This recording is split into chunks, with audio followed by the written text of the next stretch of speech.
इस वीडियो में हमने हड़प्पा सभ्यता का इतिहास विस्तार से बताया है। यह सिंधु घाटी सभ्यता का ही एक हिस्सा है। यहाँ आप जानेंगे इसका विस्तार कैसे हुआ, इसकी नगर योजना कैसी थी, लोगों की अर्थव्यवस्था, पहनावे, कला, पूजा, लिपि, धर्म के विषय में पूरी जानकारी इस वीडियो में हम आपको देंगे। क्या आप जानते हैं हड़प्पा संस्कृति भारत की सबसे प्राचीन सभ्यता है।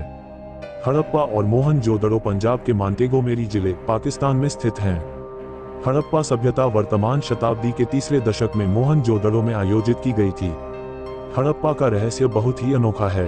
सिंधु घाटी सभ्यता सिंधु नदी की घाटी का उल्लेख करती है। मोहनजोदड़ो सिंधु घाटी क्षेत्र अत्यंत व्यापक था। हड़प्पा और मोहनजोदड़ो की खुदाई करने से इस सभ्यता के प्रमाण मिले हैं। अतः इस तरह विद्वानों ने इसे सिंधु घाटी की सभ्यता का नाम दिया, क्योंकि यह क्षेत्र सिंधु और उसकी सहायक नदियों के क्षेत्र में आते हैं। पर बाद में रोपड़, लोथल, कालीबंगा, वनमाली, रंगापुर आदि क्षेत्रों में भी इस सभ्यता के अवशेष मिले, जो सिंधु और उसकी सहायक नदियों के क्षेत्र से बाहर थे। सिंधु सभ्यता दुनिया की सबसे पुरानी संस्कृतियों में से एक थी। यह सभ्यता शहरी प्रकृति से संबंधित थी।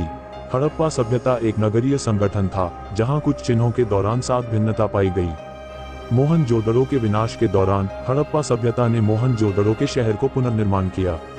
उस समय हड़प्पा सभ्यता शहरी जीवन की प्रगति पर आधारित थी। हड़प्पा के लोगों का जीवन बहुत ही सुखद और शांतिपूर्ण था। हड़प्पा समुदाय ग्रामीण इलाके में रहता था। वे लोग बहुत ही अच्छे विचारों के और मददगार लोग थे। वे बिल्कुल भी खतरनाक नहीं थे। जिन बड़े शहरों के घरों में लोग रहते थे, वे घर 5 फुट की लंबाई और 97 फुट की चौड़ाई के हुआ करते थे। उनके भवनों में 2 कमरे वाले घर होते थे। हड़प्पा सभ्यता के शहरों को बहुत अच्छी योजना और बड़ी खूबसूरती से बनाया गया था। सड़क के दोनों किनारों पर पंक्तियों में घर बनाए गए थे। भवन का निर्माण करने के लिए उन्होंने धूप में सूखी हुई ईंटों का प्रयोग किया था। कुछ घर गलियों में भी बनाए गए थे। अमीर लोग बड़े घरों में रहते थे, उनके पास कई कमरे वाले घर होते थे। मुख्य रूप से गरीब लोग छोटे घरों और झोपड़ियों में रहते थे। अनाज रखने का कोठार, जो 45.71 मीटर लंबा और 15.23 मीटर चौड़ा हुआ करता था। हड़प्पा के दुर्ग में 6 कोठार मिले हैं, जो ईंटों के चबूतरे पर 2 पांतों में खड़े हैं। जनता के लिए मोहनजोदड़ो द्वारा स्नानागार की खोज की गई। यह सिंधु सभ्यता की मुख्य सुविधा में से एक थी। हड़प्पा सभ्यता के शहरों में मकान बनाने के लिए भी धूप में सूखी हुई ईंटों का इस्तेमाल किया जाता था। शहर में मंदिर बनाने के लिए कई ईंटें और मिट्टी का इस्तेमाल होता था।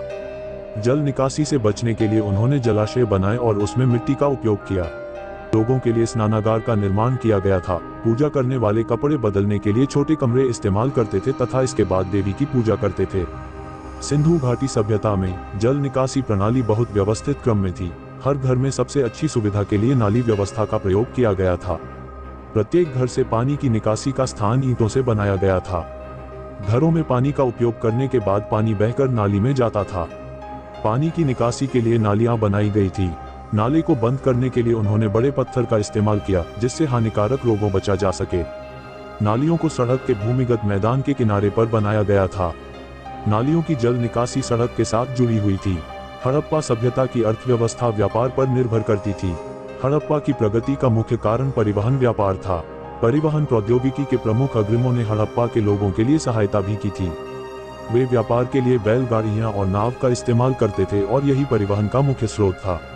बैल चालित गाड़ियां दक्षिण एशिया की पहचान थीं। वे नौकाओं और बैलगाड़ियों के उपयोग करके व्यापार करते थे। अधिकांश नौक छोटे और समतल तल की बनी थी और नाविक के द्वारा संचालित होती थी, जिसको आज भी सिंधु नदी पर देख सकते हैं। हड़प्पा के लोग कॉटन और ऊन से बने कपड़ों की पोशाक पहनते थे। ज्यादातर लोगों को इन कपड़ों के बारे में पता नहीं था। वे लोग कपड़े के 2 अलग अलग हिस्सों का इस्तेमाल करते थे, जो शरीर के ऊपरी और निचले हिस्से को रखने में मदद करता था। उस समय कोई आदमी दाढ़ी मूंछ रखते थे। महिलाएं अपने बालों की लट को रिबन द्वारा बांधती थी। वह अपने बालों को कपड़े से ढकना पसंद करती थी। उस समय पुरुष और महिलाएं दोनों गहने पहनना पसंद करते थे। हड़प्पा सभ्यता के लोगों में कला को पहचानने की योग्यता थी। वे लोग विभिन्न प्रकार के पुताई और चमकने वाले मिट्टी के बर्तनों का इस्तेमाल किया करते थे। वे कई प्रकार के सामान को रंग लेते थे, यहाँ तक कि वे गाय, भेड़, बंदर, हाथी, भैंस, सुअर आदि जानवरों को भी रंग दिया करते थे। उन्होंने विभिन्न प्रकार की मूर्तियों की खोज की और उन्हें रंग दिया करते थे। टेराकोटा के कामों में खिलौने की गाड़ियां पाई गईं। वे आधुनिक युग के बैलगाड़ियों की तरह दिखती थी। मोहनजोदड़ो के खंडहर में बड़ी संख्या में चांदी, तांबा और कांस्य, कंघी और सुई, दर्पण, विभिन्न हथियारों से बने कई सामान और बर्तन पाए गए। हड़प्पा सभ्यता की लिपि।